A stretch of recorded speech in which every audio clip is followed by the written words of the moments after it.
Yeah, I don't know where to. Okay. Alright.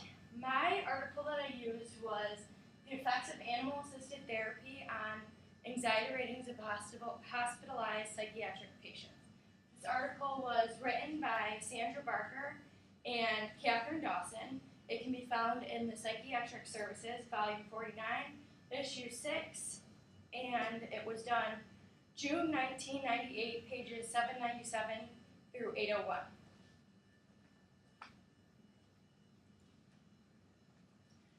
Okay, a little about the article.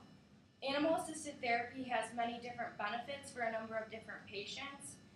Many studies have been done, and the article talks about a bunch of different studies, and it also has a main study that it talks about.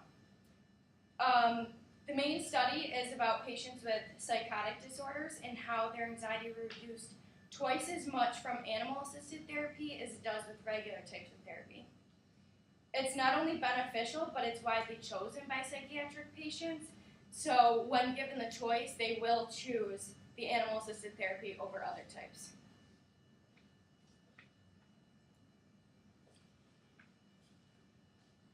The first main point was how animal-assisted therapy came about and what it is used for.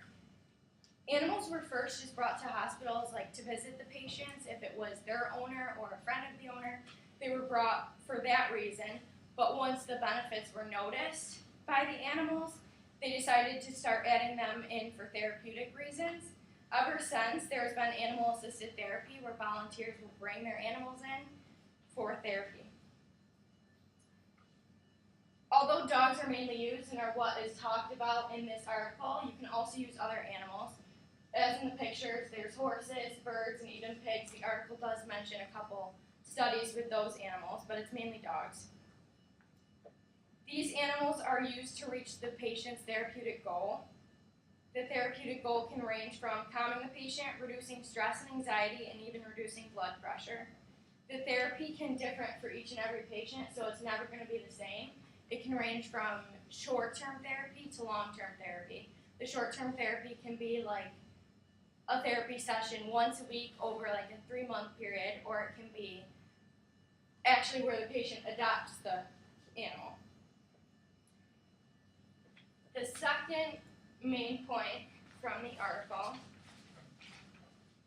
was companion animals in the animal-assisted therapy has great beneficial effects on many different patients in a variety of healthcare settings. This article talked about many different studies, like I said before. From these studies, it concluded that patients with schizophrenia, the animal just being there and having them there to pet and talk to kind of brings the schizophrenic patient back into reality. When visited by puppies, patients who were chronically mentally ill had decreases in their depression. And recently it was found that dogs have a calming effect on patients who suffer from dissociative disorders.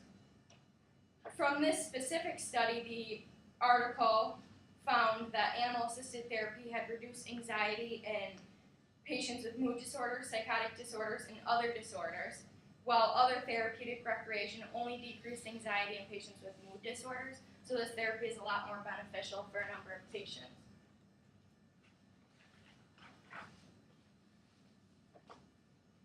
The summary of this article. From this article, I've learned that animal-assisted therapy was very beneficial for psychiatric patients, with not only helping to reduce anxiety, but also many other things as well. I have also learned that according to this study, in this article, animal-assisted therapy has been more beneficial in reducing anxiety than other types of therapy. Patients also preferred this type of therapy better than other ones. My opinion on the article. The article did state how many of the handlers who bring the animals in are volunteers.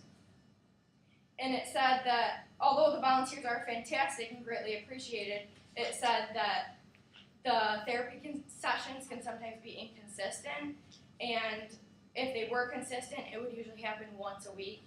I felt that this type of therapy is very beneficial, as you saw in the article, and I feel that paying the handler that brings the therapy animal in would in turn help the patient's results be steady, if not increased, because the animal handler would be able to come in more often and more consistently, and obviously volunteers would still be welcomed. How this relates to human services. This relates to human services because animal-assisted therapy is proven to help meet the needs of certain psychiatric patients. Not only does animal-assisted therapy help psychiatric patients, it also helps veterans with PTSD, like you just said. They can be used in nursing homes, children's hospitals, and even help children with self-esteem issues. These animals help increase the patient's overall quality of life, and I feel like as a human service worker, that's your main goal, and that is exactly what these animals are doing through therapy. Any questions?